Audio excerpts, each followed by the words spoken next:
Hi, welcome back to Module 6 of Straight Line Persuasion. Now, this is where it really gets good. We're going to have an introduction to the actual tactics of the straight line. And this is where you're going to learn literally how you take a sale and make it goal-oriented, how you take an influencing, a negotiation, whatever it might be, and know before you even start what your outcome is and have a very clear define how to get from here where you start to here, which is where you need to be.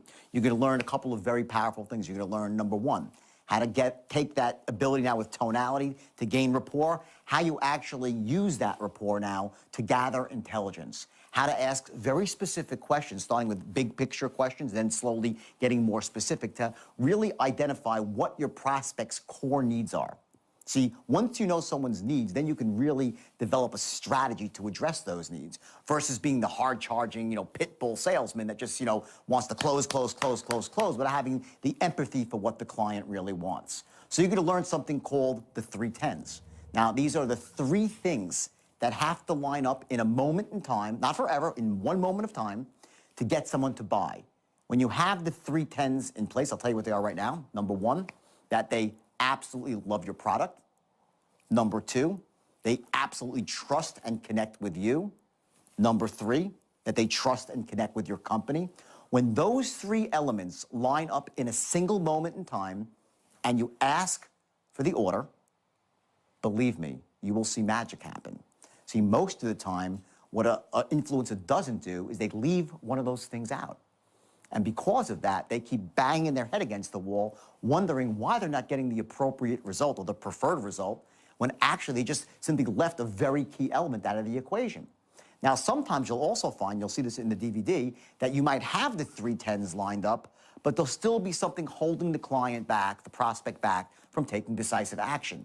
That has to do with something called limiting buying beliefs. And what those are is they're unconscious wounds, so to speak, that exist within all human beings, including myself and including you. And these wounds actually give us that voice in the back of our head that says, don't take action, don't buy. And it might be something their mom told them when they were, this big, or it might be some bad experience they had in the past with another salesperson, something they read in the paper, saw on TV. And those limiting buying beliefs are these killers of closing. So what you're going to learn to do here as you learn the basics of straight line technology is to actually create that massive rapport instantly in the first few seconds, to use that rapport to gather intelligence that will help you then tailor your presentation and also tailor your offering to really suit your client's needs. Because ultimately, remember, what we're trying to do here is get people what they want, not just close a sale. We're looking to get people what they want and, most importantly, what they need. Then you're going to learn how to create the 3-10s elegantly and effectively, and you're going to learn to get them into one distinct moment of time. This sort of spot where people are just saying, wow, they know they should buy, they want to buy, and if there's a buying belief holding them back, you can learn to squash that using some very powerful language patterns. So this is it. This is the point, really, where it all starts to come together, where you're going to learn to take the earlier lessons of prospecting, tonality, and you're going to apply some structure to it to actually take the client from A to Z in a step-by-step, move-by-move formula. And remember, keep that action book out, take notes. If you have any questions, you can always press the rewind button and look at something again. And remember, anything in the past, any situations where you couldn't influence somebody, you couldn't persuade, those things are going to melt away once you really master the art of straight line technology. So go for it. Keep your eye on the video, DVD, and I'll see you soon.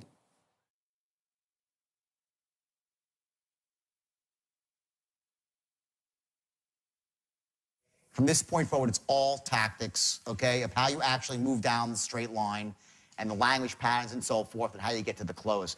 But I'll give you a really brief background of how the straight line came to be. And what happened was I hit on a couple of things simultaneously.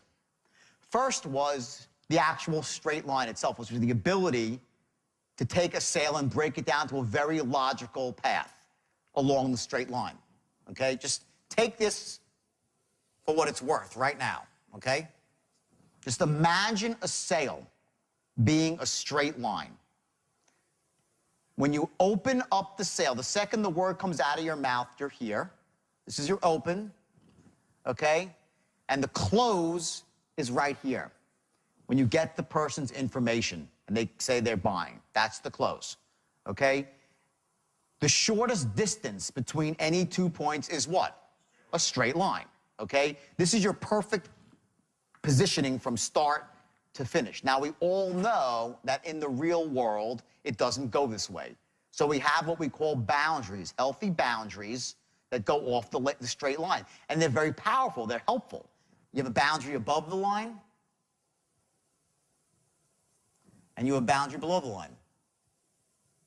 Okay? And it's between these boundaries, and I mentioned this before, okay, where you develop rapport and gather intelligence. Okay? And you're going to do that in a process of qualifying questions. So you're going to have questions that you ask the people that are very specific. They start off as, write this down, big picture questions.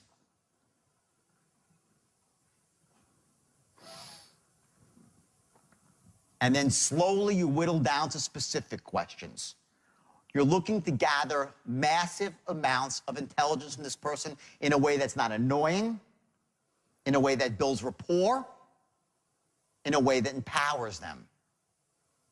You ask a question one way, I ask it another way, we get completely different answers from the person and completely different emotional responses.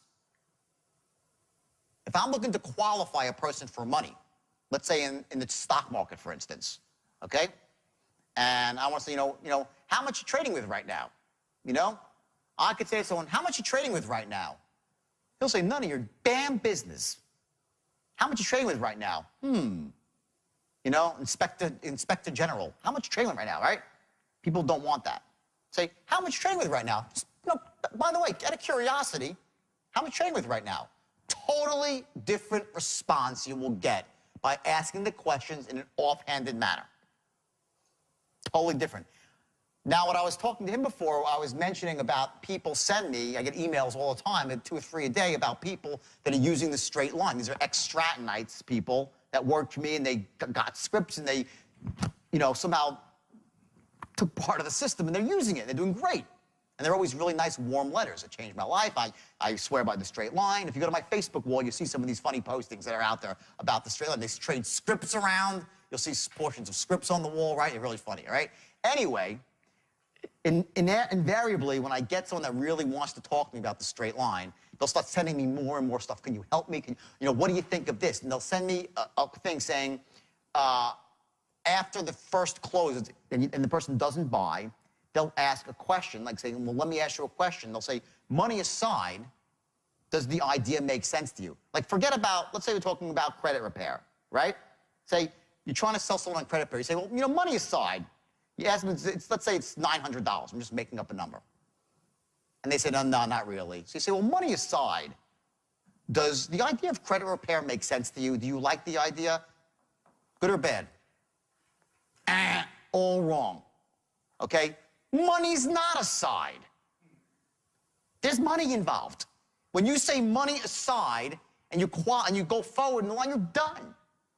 You've done yourself a huge disservice. Now the guy will invest this whole thing in it, okay? And his money saying, money aside, he's off the line. He's not in the sale.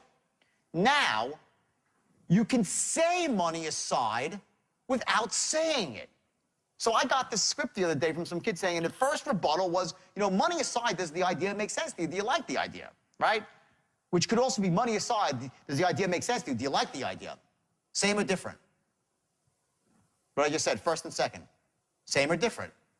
Different, right? Tonality is completely different. Money aside, I say to you, money aside, well, money aside, let me ask you a question. Does the idea make sense to you? Do you like the idea? Money aside. We're not friends here, we're adversaries, because I know you don't want to pay, we're not on the same page here. That's the tonality when you're talking like that. So I say to you, well, let me ask you a question. Does the idea make sense to you? Do you like, you said no, fine. Well, let me ask you a question, like, does the idea make sense to you? Do you like the idea? I don't get it. What's wrong with you? Another tonality. That's also wrong. If you want to take somebody who said no and whatever balked at the price, okay, and the first thing, and I'm jumping forward here for a second, I'll get back to the front, but if you're going to ask somebody, does the idea make sense to you? Do you like the idea? Implicit in your tone is that money is set aside. You don't have to say it. If I say to you, and I say, ba, ba, ba, ba, ba, pick up, sign up for the program, it's $1,000. Fair enough? The guy says, well, let me think about it. So I say, money aside, let me ask you a question. Wrong. If he says, let me think about it, I say, well, let me ask you a question. Does the idea make sense to you? Do you like the idea? What did I just say? Money aside. Without ever saying, of course you know. I'm saying, well, let me ask you a question. It's like, money aside. I push the money aside with my tone of voice. That's the secret to closing. As soon as you say money aside, you're separated from the guy. Okay, you start laying out this beautiful picture. It's like, this bastard, he's laying out all these benefits and, he said, money aside. I know the money's coming back in. He's not doing this for an academic exercise. You lose credibility. You're like, let me push money off. He's like, what a stupid, cheap sales trick that is. They see through that in a second. You never say the word money aside. Do we live in fantasy land or the real world? It's the real world. Money is here. We need it. You can't get this, okay? There's other ways to make it more affordable. You do step-down sales, other mechanisms that we have, where you would go to a lower program. But money's never not in the picture here because it is in the picture. But with tonality, we disarm somebody. We say, well, let me ask you a question. Does the idea make sense to you? Do you like the idea? Hello? He's like, well, yeah. He knows you said, he knows what you meant, but you never said it. So you stay in rapport. That's jumping ahead. So here we are, okay, in the first portion of the sale. We're asking him all these questions. I'm going to go through all these questions one by one tomorrow. And I'm going to show you the precise tonality you need to ask each question in to get the most out of it and to make them like you, trust you, and to realize what three things. Let's hear, what are they? What are they? Sharp as a tack, enthusiasm. It never changes because it's so simple. You're going to see, when you start training sales, you're going to see it's so simple, okay? There's three things you're always trying to accomplish. Number one, you're sharp as a tack. Two, you're enthusiastic as hell. Three, you're a force of nature, a tour de force, a force of record, an expert. These three things, they're always lurking. You're always moving them. As you move towards the line, this never, ever ends. On the other side of the equation, what do you need to accomplish? You know before you before you pick up the phone, before you open the door, face to face, before you bang on it, whatever it might be, you know you need to accomplish these three things. Number one, he's got to love your product. You know this. Take it out of the equation. There's no shortcuts. He's got to love your product. He's got to trust and love you, like you, know you care. He's got to love and trust you. And he's got to love, trust your company. You know this going in. The constants, okay? Your company. Every tonality is precisely engineered.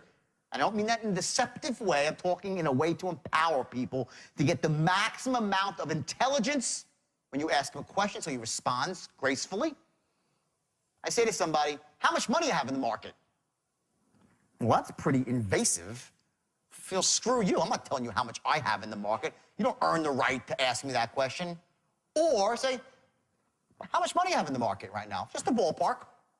Which one's better? Which one works? Which one gets you the response? The second one. All the time. Is that the first question you ask him? No. You wouldn't ask him the money question first. You're going to ask him other questions before to get him into the habit of saying yes and giving information. Once he's in further rapport, say, oh, by the way, what do you have in the market? How much do you owe on the mortgage right now? Or, how much you're behind right now? Just a ballpark. Get it? How much money? How much you owe on the credit cards right now? Whatever it might be, okay? The way you ask these questions, the tonality triggers a response, and always, always, always, as you move towards the line, these three things must stay intact, and you're establishing these things. At a certain point in time, what's going to happen is when these three things are established, firmly established, I call them the 3 10s.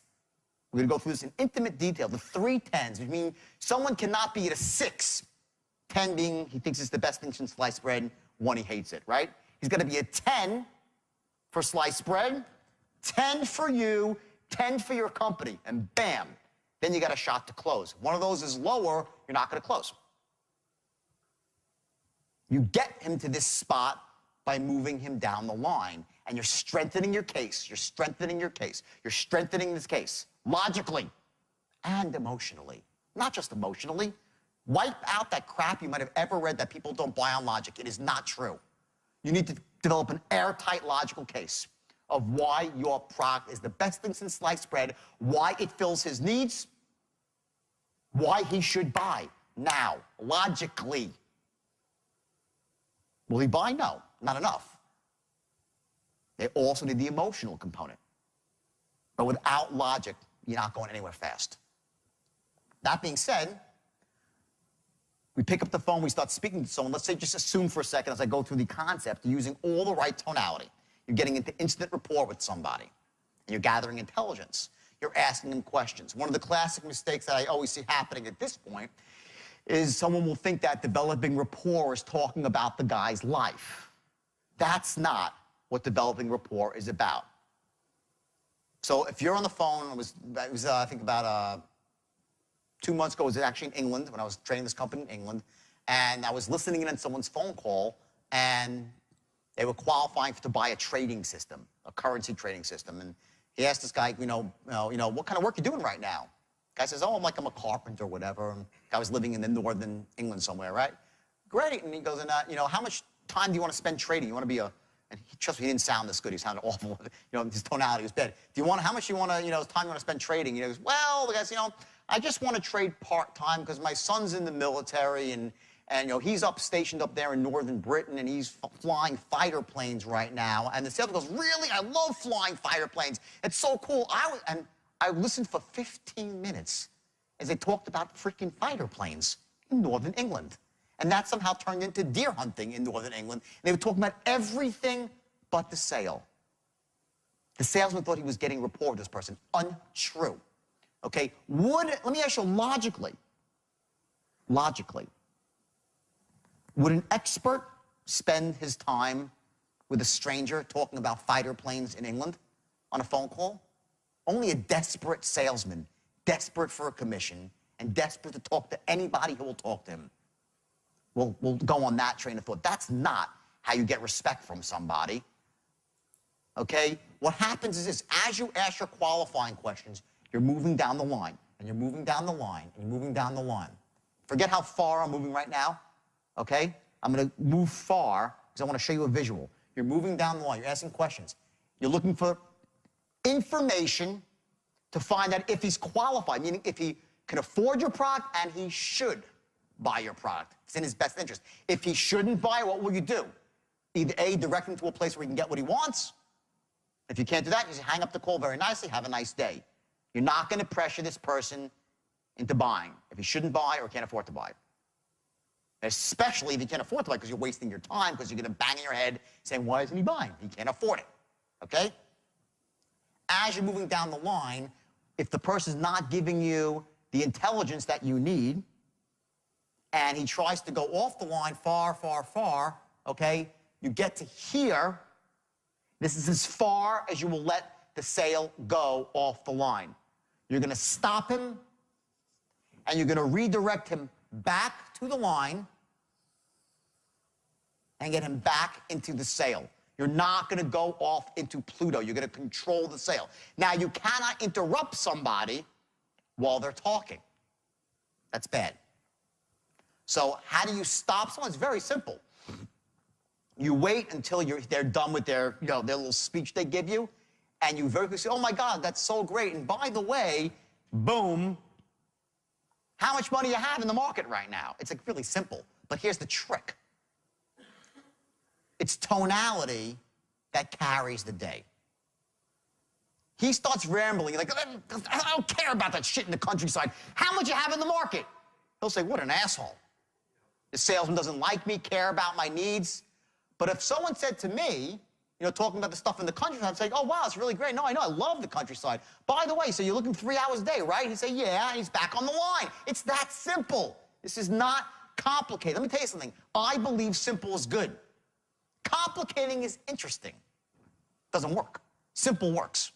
That's why anyone can embrace the system here. Simple works. This is really, really simple. All you're going to do is you're going to stop him and use very powerful tonality, I'll show you what it is when we get to it, to carry the day, to bring him back to the line, to get the intelligence and move forward. Every time the guy tries to go off the line, he's gonna go, he's gonna go, he's gonna go, you're gonna stop him, turn him back to the sail, using tonality to carry the day. And with your tonality, implicit in your tonality, write this down. He knows, number one, that you care. He has to know that you care. B, that you're interested in his life. That you are interested. Not that I don't give a crap about that, but time is money. And since I am sharp as a tack, enthusiastic as hell, and a force to be reckoned with, an expert, I honestly, I'd love to talk. After we close, yeah, one day we can go out for drinks. Not now. Not while I'm qualifying you. People will say to me, well, Jordan, you know, people just ramble. And how do you stop that? I'm like, they don't ramble when they speak to me because they know better. Because they know what? It's all back to the same crap. Because they know I'm sharp as a tack, enthusiastic, I'm an expert. You get that? And when was that established? In the first 4 seconds. And reinforced every step of the way. That first paragraph, by the first paragraph, right, they're like, ooh, this guy's on the, they're like, they don't know it. They're like, he's on the money. They got a salesman who's on the money. You ever have a salesman who's on the money? Raise your hand. What do? You play his game. Because you know you got a pro. I have a woman in Beverly Hills I get my BMWs from. Her name is Nada. She's the top salesman in the country for BMW. This woman is so sharp and so directed. And I think she loves me, and all she's doing is selling me a car in like 4 minutes flat.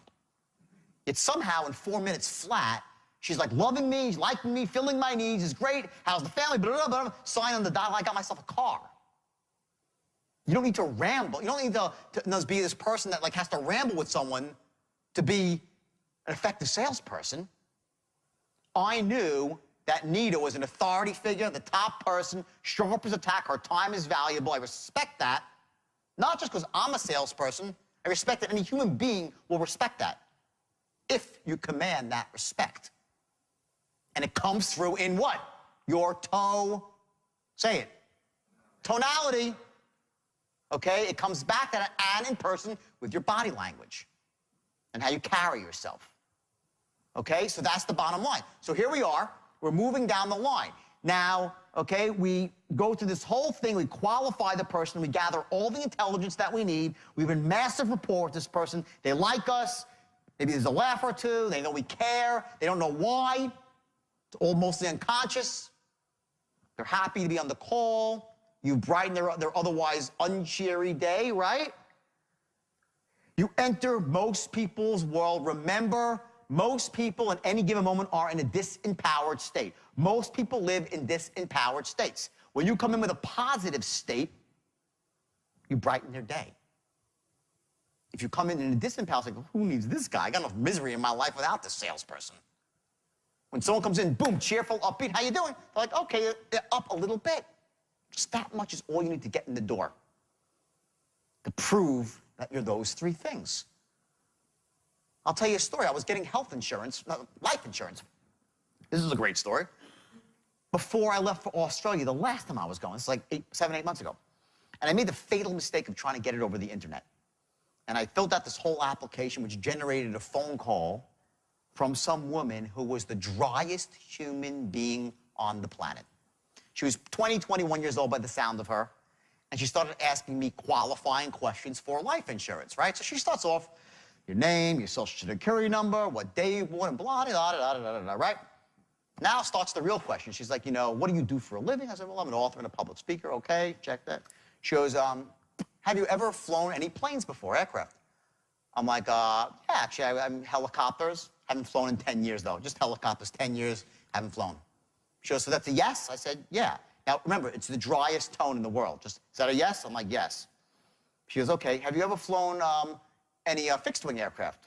I'm like, no, just helicopters. She goes, so the answer is no. She goes, no. She goes, have you ever flown a crop duster? I'm like, no. I've never flown, only a helicopter. She goes, no crop duster, no. Okay. Have you ever flown for the news, reporting for the news? I'm like, what are you talking? I said, now, I'm in a rush, by the way. It was the day before I was leaving, and I'm starting to get pissed. okay? And I'm supposed to be a master of state management. I'm losing my state, and I'm getting pissed off, right? Okay, then she goes, have you ever flown for the military? I'm like, no, I flew a helicopter for pleasure. I pushed her off the side of my yacht because I was high on drugs. You happy? That's it. I get a bit of silence. She goes, so the answer is no? I'm like, no. She goes, have you ever flown? No. She goes, have you ever flown? No. She goes, mister, unless you asked, I can hear the full question. I cannot take a no. I'm like, this bitch, I'm gonna kill this woman.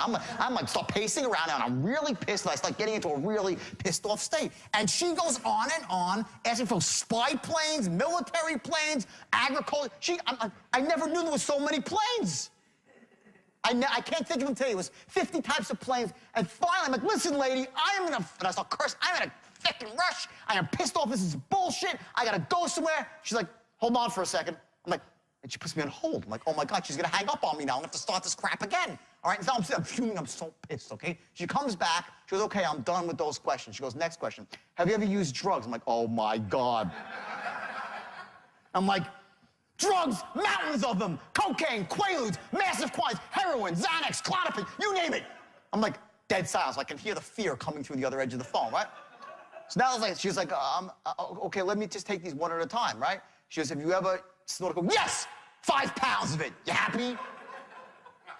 Dead silence, okay? Oh, hold on, sir. Click. I'm like, oh my God, I'm on hold again. Now my girlfriend comes in. I'm like, this is you. I'm like, you. And I'm looking for blame, right? You put me up to this. You made me get life insurance, blah, blah, blah. I'm like yelling at her. She's like, what's wrong? I said, she goes, calm down. You're losing your sleep. I'm like, screw this. I want to be pissed off, right? And I'm really angry. 30 seconds later, the girl gets back on the phone, all right? She's like, okay, sir, have you ever smoked marijuana? 50 pounds worth, you happy? I said, let me tell you something, bitch. I said, I am gonna scope down, I don't know where you are, this is bullshit. All of a sudden, and I bring the woman to tears over the phone, okay? And she's crying, she's bawling on the phone. And all of a sudden, I'm like, oh my God. I'm like, look what I did. I'm in an angry, pissed off state. What did I do to this other person? I made them cry. My state affected someone else's state. It made someone cry, all right? I'm like, geez, I'm supposed to be teaching this stuff. I was on a tour, and that was like a self-development tour. I'm like, oh my God, all right? So I said, stop, and I said, listen, I'm so sorry. I said, I'm so sorry. I said, listen, I'm leaving somewhere, and I'm just really uptight. It's not your fault. I said, listen, let me tell you a little bit about myself. And I started telling her my story, and 3 minutes later, she's laughing hysterically. I'm like, let's just go through this together. And I fill out the whole application, right? And so on and so forth. The point is this. When you're in an angry, pissed off state, you hurt everybody around you. When you're in a positive, pumped up state, enthusiastic, sharp, you make everyone around you go up to another level. As a salesperson, when you pop that first pop out of your mouth and the way you carry yourself on the phone, when I say carry, I mean on the phone, the way you carry yourself and the mental image you create about yourself to the other person rules the day. And if you're in person, same thing with body language. It's hugely important. So when people say to me, well, you know, people ramble because it's you. That's just your story that the old people ramble. That's not a truth. People that are disempowered, they blame, blame, blame, blame, blame. They justify, justify, justify, justify. They complain, they complain, they complain. And remember what you do when you complain? What are you doing? You're focusing on all the crap in your life and you become a crap magnet. They say, why is my life so crappy? Because you're focusing on the crap. It expands and it comes to you. So simple. Yet so few people do the right thing and focus on the positive, the solution. So my point is this, when you pick up that phone and I say you're gonna pop out, hey John, how's it going today? There's a reason why. You're looking to raise up the other person's state into one of happiness, positive. They don't know why they're happy to speak to you. Does it work all the time? No. No.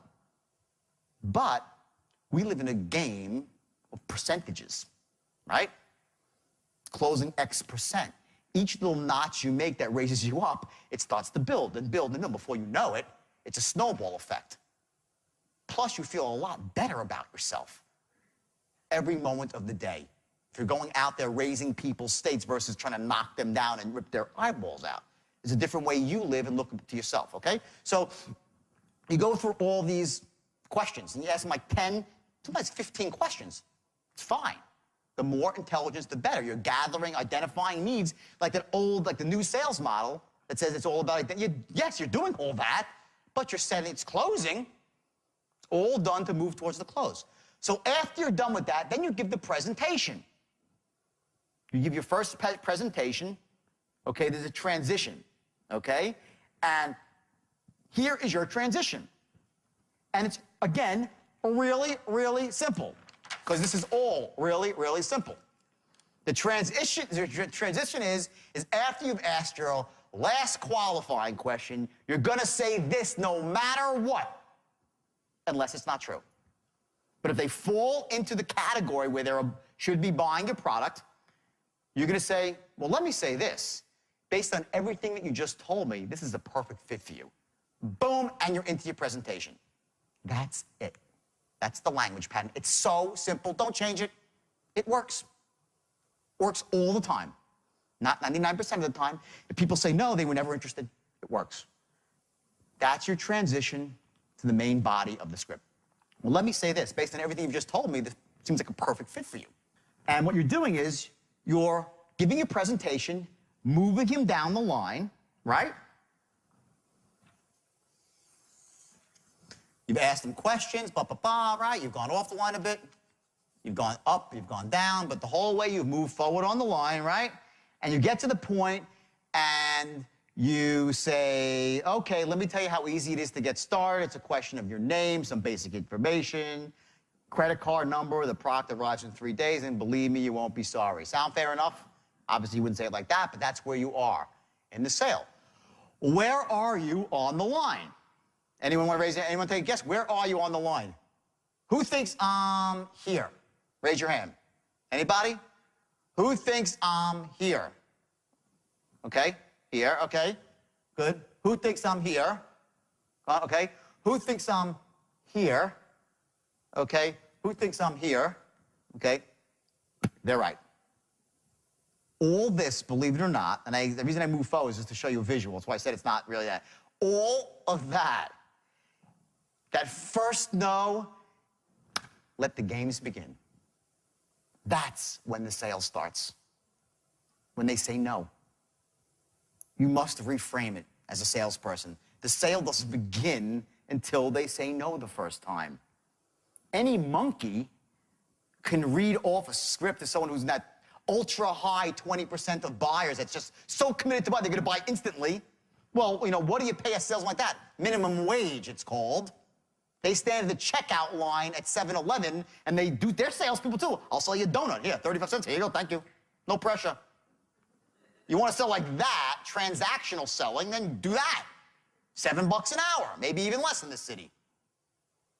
That's selling, but influencing, right? Real selling, persuading, whatever you want to call it, doesn't work that way. It starts when they say no. Once you figure that out, everything changes because you realize, okay, and let's say you're over here, okay, and you say, believe me, you will not be sorry. Sound fair enough? They say, yeah, great. Let me think about it. Not interested. Let me talk to my wife. I'm busy. Can you call back? Not a good time right now. But the truth is, you want to know the best way to answer an objection? Answer before they ask it. Anticipate it.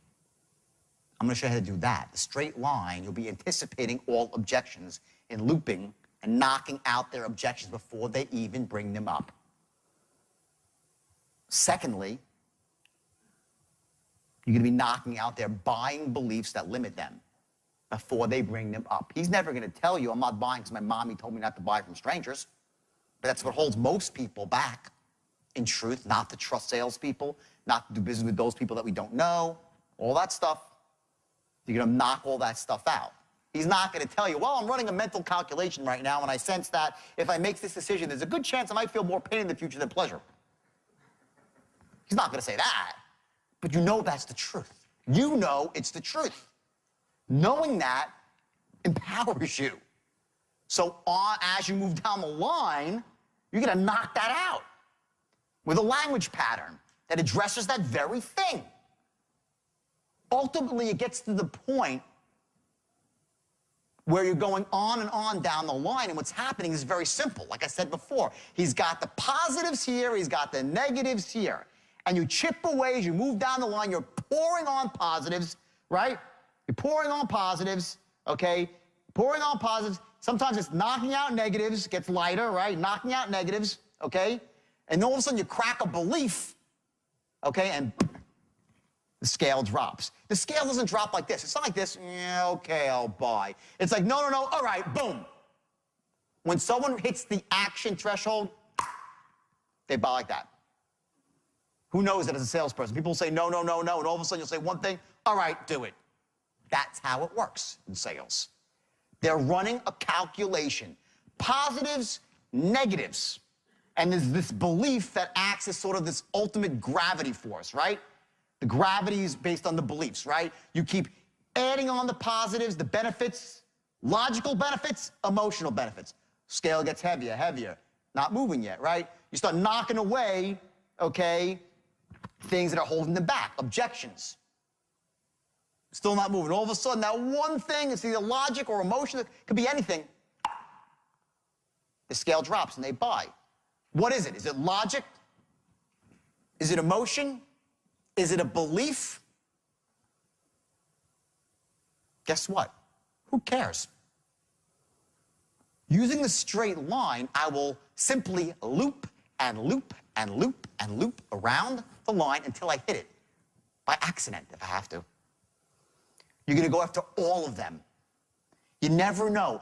Human beings are complicated organisms, right?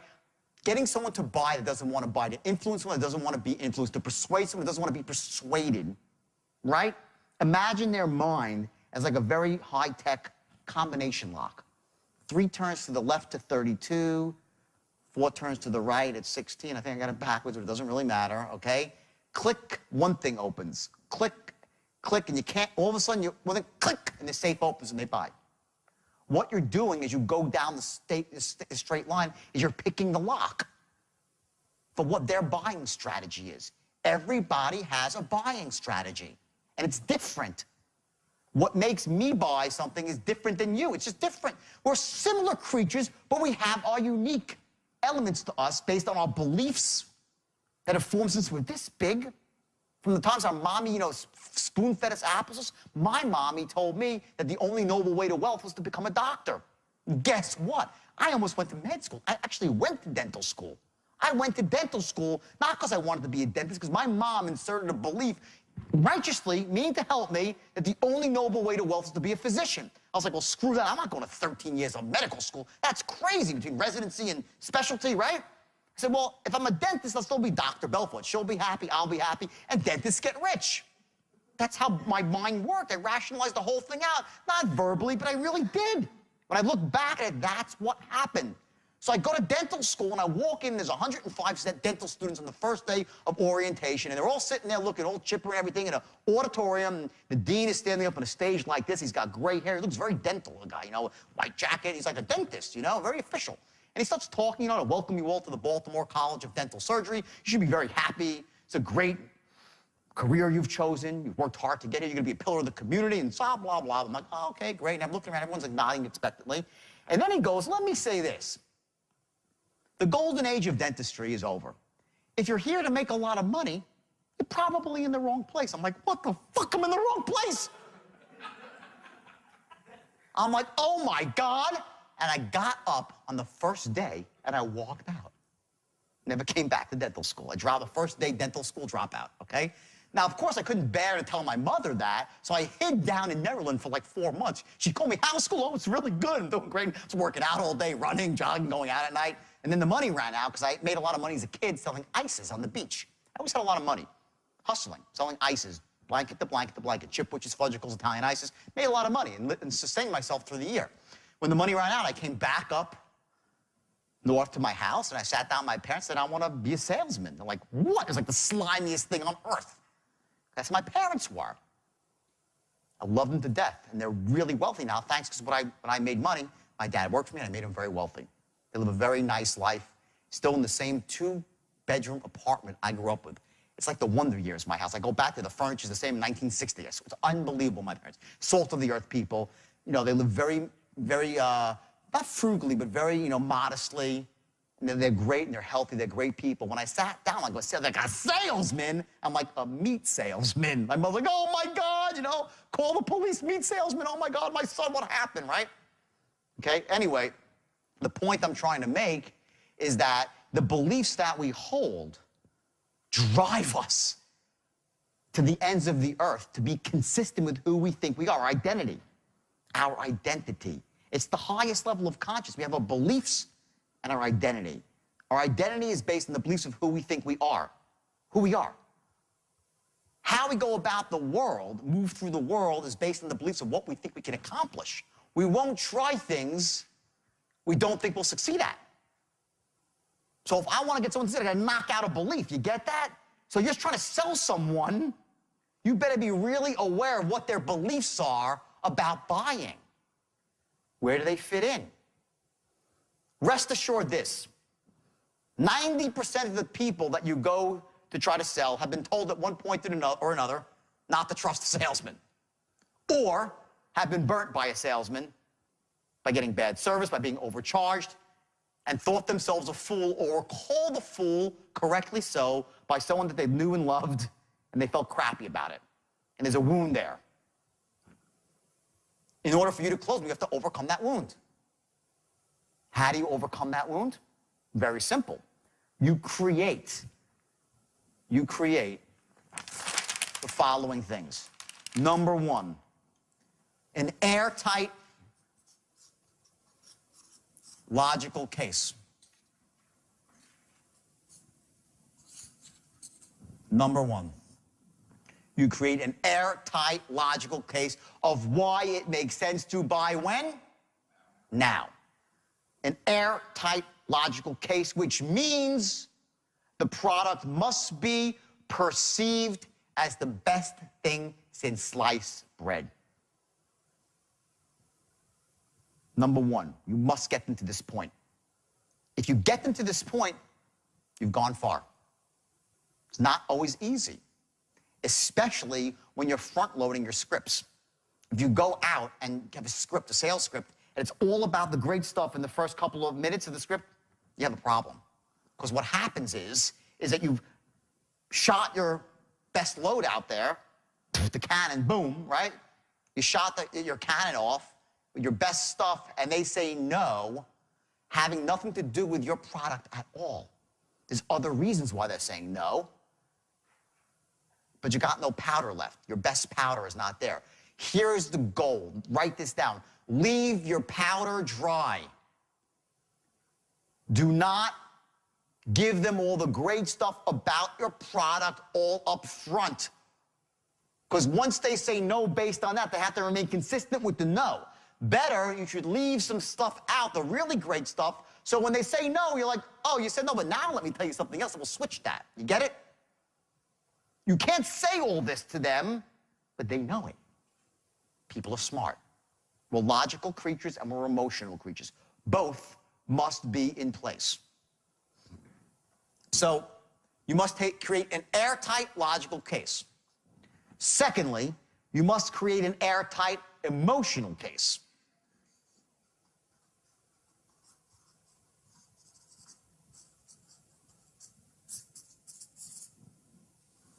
Those two things must be in place. Third, you must crack through all their limiting buying beliefs. Crack limiting beliefs.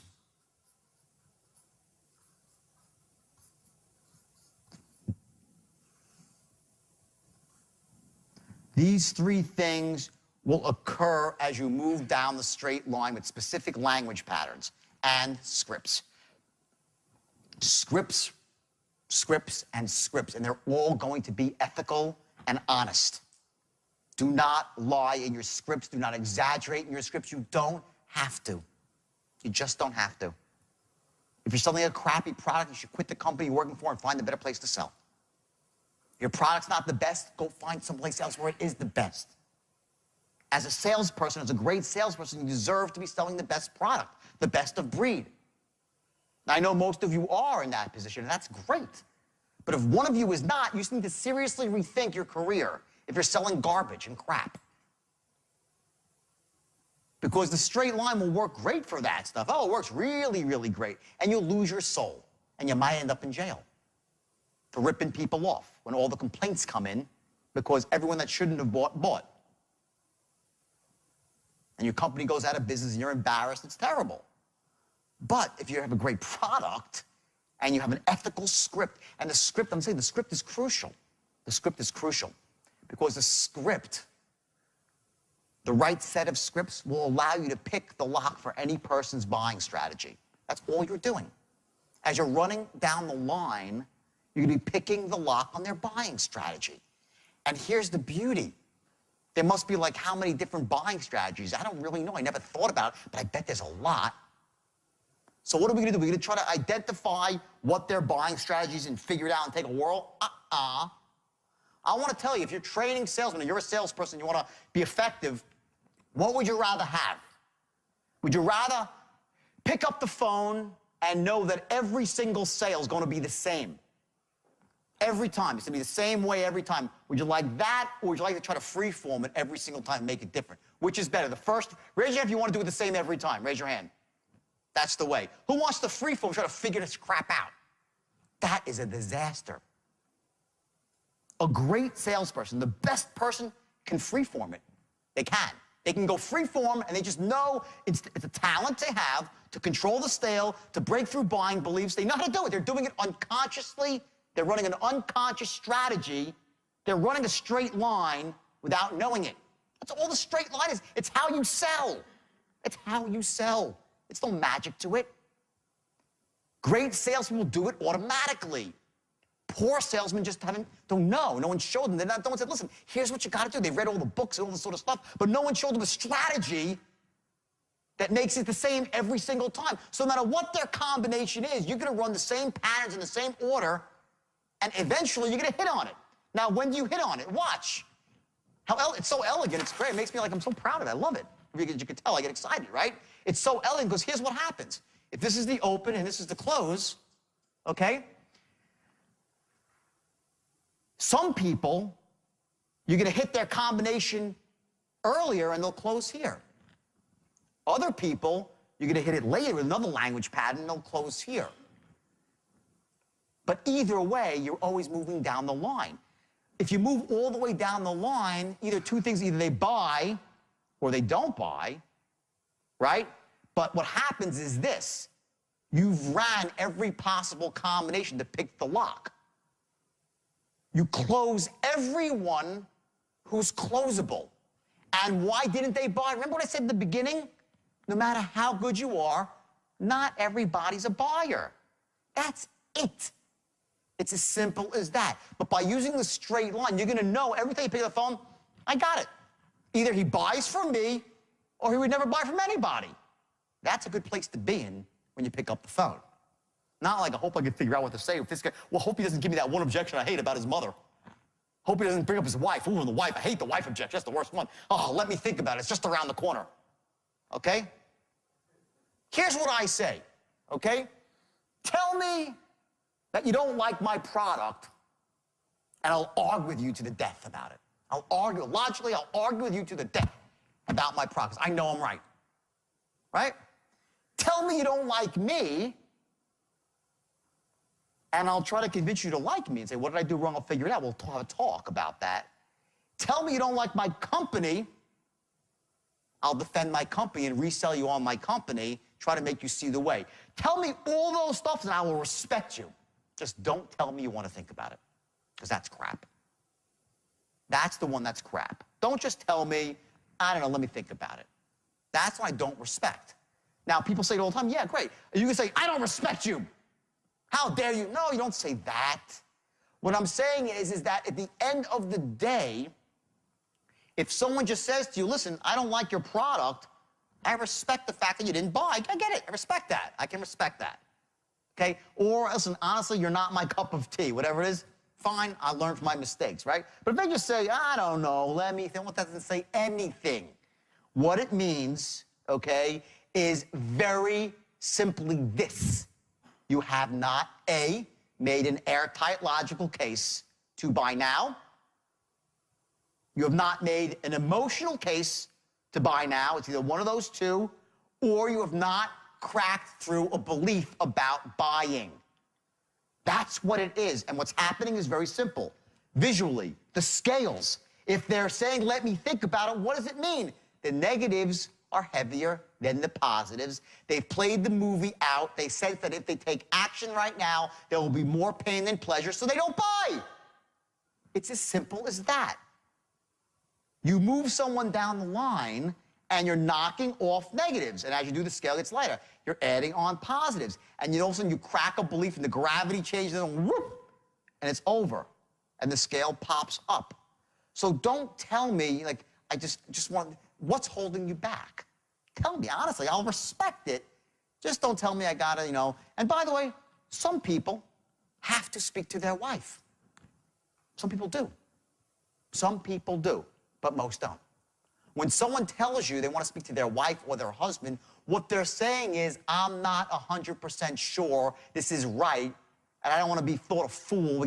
We'll be slapped around or be made fun of for doing something stupid. Because let me tell you something, if they just imagine this, okay? Ladies, if you, just in the crowd, okay? Let's just say that your husband did something, you had a deal, he usually doesn't do stuff on his own. He went out and bought something, okay? And it turned out that it was actually unbelievably effective, and you loved it, and it was great, amazing, and it changed your lives, it was great. Would you really be pissed at him if it was just ended up being so amazing? Maybe you'd be a little bit and say, oh, you shouldn't have done that. In the end, it'll work out okay. Yes or no? It would, right? You're all nodding your head, okay? If he came home, if he did that and bought something bad and ended up wasting your money, you'd be, you fool. You'd be berating the guy. When a guy says, let me speak to my wife, what he's saying is, I'm not 100% sure that this is right, that this is 100% guaranteed. Because if it was 100% guaranteed, and I don't say this in a vacuum, remember, nothing's in a vacuum. There are, some people have relationships where they have to speak to their spouse. We'll go through that tomorrow, how to handle that and get the spouse on the line and get the spouse invested in the process too. We'll get to that. But I'm telling you that 75 or 80% of the time, they don't. They're just not convinced. It's a smokescreen, it's a stall. That's what it is. It means that you haven't knocked out a belief. Well, mostly, you haven't created a logical case about why they should buy. They don't think your product is absolutely unbelievable. There's still something in their head that's saying, I don't know, let me think about it. Maybe I have to research more. Watch this, okay? I want to show you something. The 3 10s, they're called. Write this down, the 3 10s. Your product, your company, and you, right? You need to get them up to a 10, to a 10, and to a 10. All 3. When I say 10, there's 3 words you have to add on to that. 10 in the moment. 10 in the moment. I get you to a 10. I run a pattern, a language pattern, and I say to you, so, about your product. And I'm done with it, and it's a great pattern. It's like so compelling that if I say to you, you see what I'm saying? You like it? You're like, oh, yeah, no, I see it. Loan mods are oh, my God, credit or pay, yeah, it's great. And I get them to that point, like, oh, my God, yeah. If I say to someone, yeah, does the idea make sense to you? They say, yeah. Is that good enough? No. The biggest problem salesmen mistakes say, well, listen, do you like the program? And someone say, yeah, it's a good program. And they try to move forward and close. No. Unless that person admits to you, logically, not based on hype, you laid out an airtight, logical case, and the person agrees, oh, my God, yeah, I see it. This is great. Yes, this is a great product. It fills my needs. You cannot move forward on the line unless that's established. You can't just blow past and say, well, he kind of likes, let me try to close him on something else. You can't pick the lock. The first tumbler, you don't start from the last number first. It's the first tumbler is logic, that he loves your product. He can't just kind of like it. He's got to love it. So you get someone to a 10, you run a pattern. He says, oh, my God, no, it's great. Yeah, I love it. And let's say he's at a 9.5 or close to a 10. So now you move on to your next pattern, which is going to be about you, selling yourself, right? And you start doing that. Where is he on the product? He's like, his belief is every second, his belief starts to wane. So what happens is when you run a pattern on somebody and you get into a 10, it's in the moment, in the second, and the second later, they start to go down. Buyer's remorse. They lose belief in what you're saying. That's how humans are. Take this for granted. No problem. You just know that before I close, I gotta do one last notch up back to a 10. You get that? So you get into a 10 in the moment with a pattern. You move forward. You get into a 10 for you. You get into a 10 for your company. All three things have been established. Before you ask for the order, it's got to be reinforce, reinforce, ask for the order. Reinforce, reinforce, ask for the order. You bring them up to a 10 again in the moment, a 10 again in the moment, bam. You let all three line up, and you ask for the order.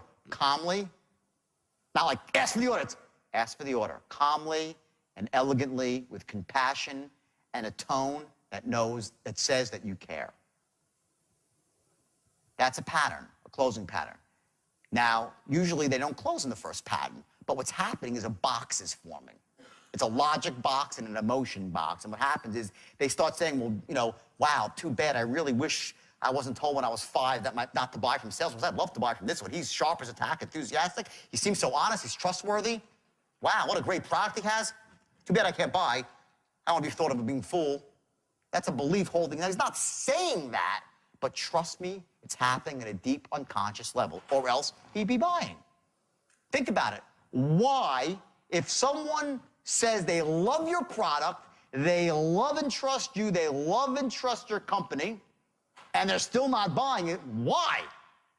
Something's holding them back. It's either money or a belief. And talking to a wife is a belief. They have a belief in their heart. They need to talk to someone else to say yes. It's a belief. So what happens now, this is now earlier on, this is in the straight line, you're now in the closing part, that's your first pattern. Your next pattern, okay, is gonna run to his thoughts, his beliefs. You start busting beliefs, making him play movies out in his head without him really knowing it. Not to manipulate, again, I caution you, please, ethics, ethics, ethics, ethics, ethics. Only get people to buy who should be buying. Help them, motivate them to take action when they should. Please, use this to empower people to make good decisions. Don't manipulate them. But what's going to happen is you're going to run a pattern that's going to cause them to play out movies, and they're going to realize that their belief is crazy. They're not even going to realize. You're going to create scenarios where the downside is played out and it's minimal. The upside's huge. They see themselves being loved and revered by all. And then what do? Do you ask for the no? You run the 3 10s again, 10, 10, 10, boom. Ask for the order. 3 turns to the right. Now another combination. You get it? Now that might have been one belief you knocked out, but maybe it's another. So what do? Very simple. You'll loop back again. Okay, you're in a different pattern. You keep running different patterns and knocking out different beliefs and adding on different positives, knocking out more negatives. You don't know everyone's buying strategy. You can't be that smart. No one's that intuitive. We know basic stuff. I'll show you stuff about kinesthetic people, visual people, auditory. People process differently. I'll show you that, but don't fall back on that.